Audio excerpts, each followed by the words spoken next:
Fotograma batzuk ditut buruan.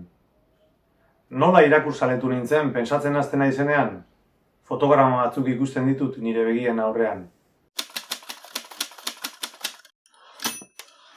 Fotogramak bata bestearen atzetik jarrita, irakurzaletasunaren pelikula aterako da behar bada. Edo agian ez. Pelikula absurdoa sortuko da. Buñueli ere, arrotz egingo litzaiokena. Badazpa ere, ona irakurzaletasunaren fotogramak. Lehenengo fotograma. Amak diskoa jartzen zigun lotarako.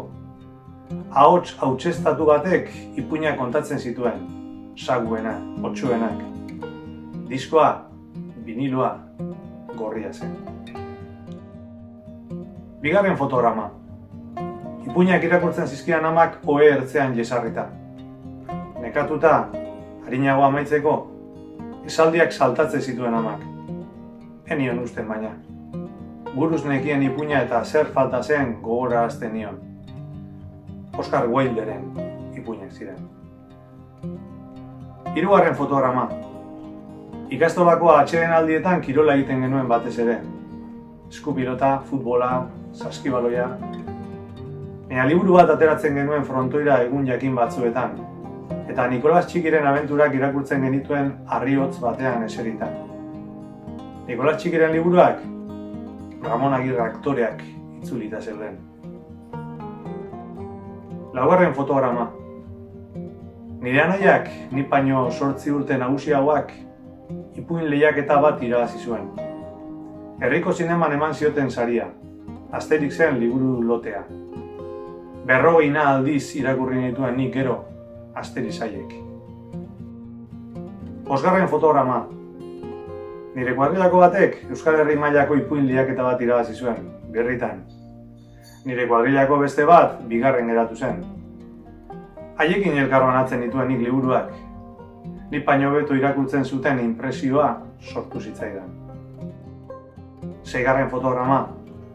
Eraztunen jauna liburua Ubi, YouTube taldeko musika ozen jarrita irakurri nuen.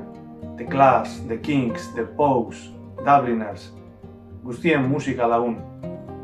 Taldekide guztiak ziren hobbitak, ipotxak, elfoak, astiak, Gandalf bera.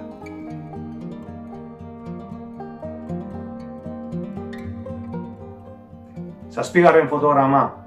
Unibertsitateko azterketa bakoitza amaitu ostean, Arrosaren izena liburuaren zati bat irakurtzen nuen. Hurrengo azterketarako ikasten hasi aurretik. 8. fotograma. Amaren etxean bizi izan nintzen azken urteetan, bazkalostean eseri eta 4-5 ordu egiten dituen irakurtzen egunero. Inora altxatu gabe.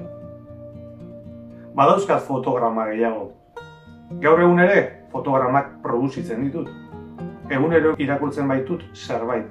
Ezin dut nahita ere utzi. Sarean jauzi naiz. Saretu naute. Beraz, hau entzuten ari den inor, espadu orain arte irakurri, ez dadila orain hasi. Trampa gorria da, ipuinen biniloa bezala.